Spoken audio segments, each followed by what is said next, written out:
Fisiologi pada kentang. Yang pertama, ada perkecambahan. Proses ini terjadi jika kentang disimpan dalam kondisi hangat dan lembab serta mendapat paparan cahaya matahari. Yang kedua itu ada pertumbuhan pada kentang. Pertumbuhan pada kentang itu berfokus pada daun, batang, dan akar. Pertumbuhan kentang itu ada langkah-langkahnya. Yang pertama ada dorminasi umbi yang berlangsung beberapa minggu. Yang kedua itu ada pecah dorminasi. Yang ketiga ada perkecambahan. Yang keempat tunas benihnya itu keluar dari tanah. Yang kelima perkembangan akar dan batang untuk mempersiapkan tanaman untuk berfotosintesis. Yang ketiga itu ada pembungaan. Tanaman kentang mulai pembungaan sekitar 40-60 hari setelah tanam, tergantung pada varietas, kondisi lingkungan, dan teknik budidayanya. Fisiologi pertumbuhan kentang. Yang keempat, pembentukan ubi. Ubi terbentuk di bawah tanah pada stolon yang tumbuh dari pangkal batang menjadi organ penjimatan makanan. Yang kelima, pematangan ubi. Ubi bertambah besar, menyimpan pati dan nutrisi sehingga mencapai ukuran optimal untuk kita konsumsi. Difusi merupakan perpindahan molekul dari konsentrasi tinggi ke konsentrasi rendah hingga mencapai keseimbangan. Contohnya, ketika cat warna ditempatkan ke dalam air, molekul zat warna akan menyebar ke seluruh air hingga larutan berwarna merata. Osmosis merupakan perpindahan air melalui membran semi-permeable dari larutan dengan konsentrasi air tinggi atau hipotonik ke larutan dengan konsentrasi air rendah atau hipertonik.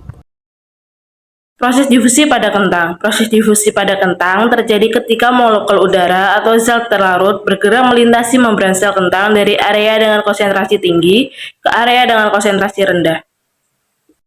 Faktor-faktor yang mempengaruhi proses difusi pada kentang. Yang pertama, konsentrasi larutan. Konsentrasi larutan dibagi menjadi 3, yaitu larutan hipotonik, larutan isotonik, dan larutan hipertonik. Larutan hipotonik ini adalah larutan dengan konsentrasi zat larut yang lebih rendah dibandingkan dengan cairan dalam sel kentang. Air akan masuk ke dalam sel kentang, menyebabkan sel membengkak. Proses difusi akan lebih cepat karena perbedaan konsentrasi yang besar.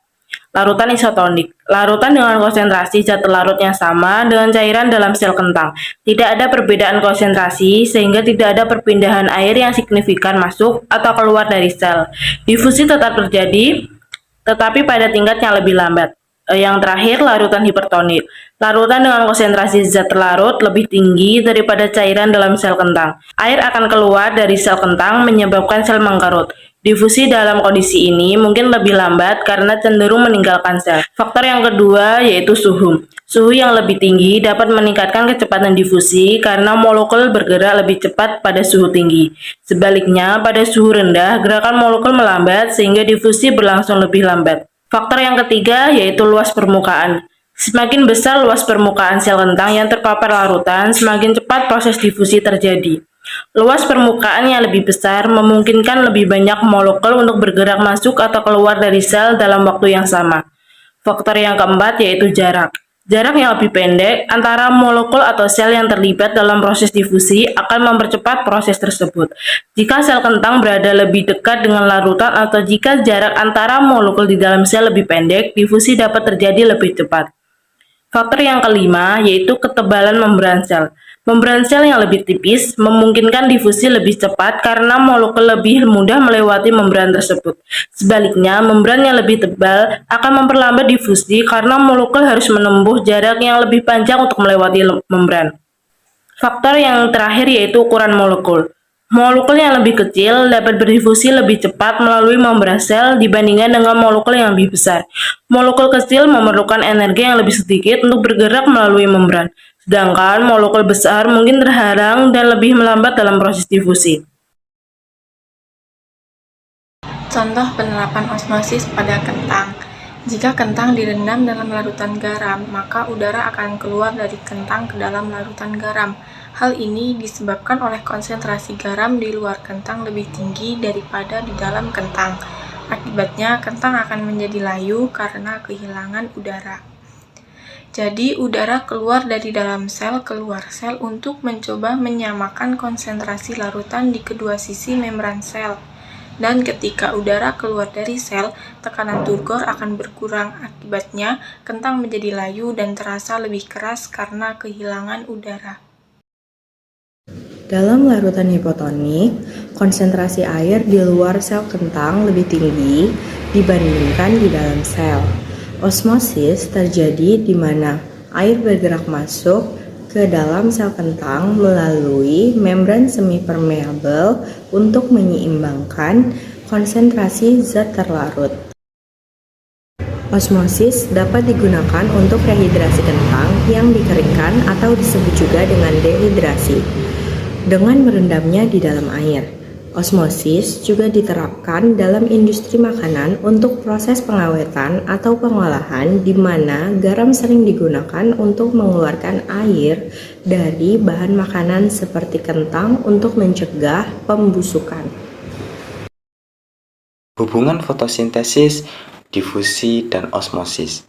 Pada proses fotosintesis pada kentang memerlukan karbon dioksida dan air, di mana karbon dioksida memasuki daun melalui difusi, sedangkan air diangkat dari akar melalui osmosis.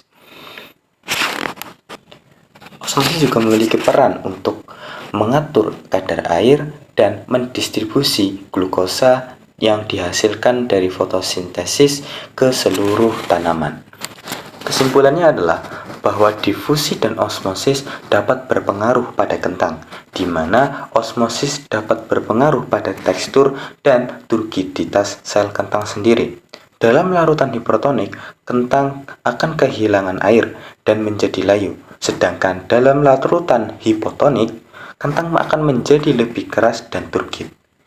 Sedangkan osmosis berpengaruh pada kentang, di mana ketika proses difusi, garam dan gula akan bergerak dari konsentrasi tinggi ke konsentrasi yang lebih rendah.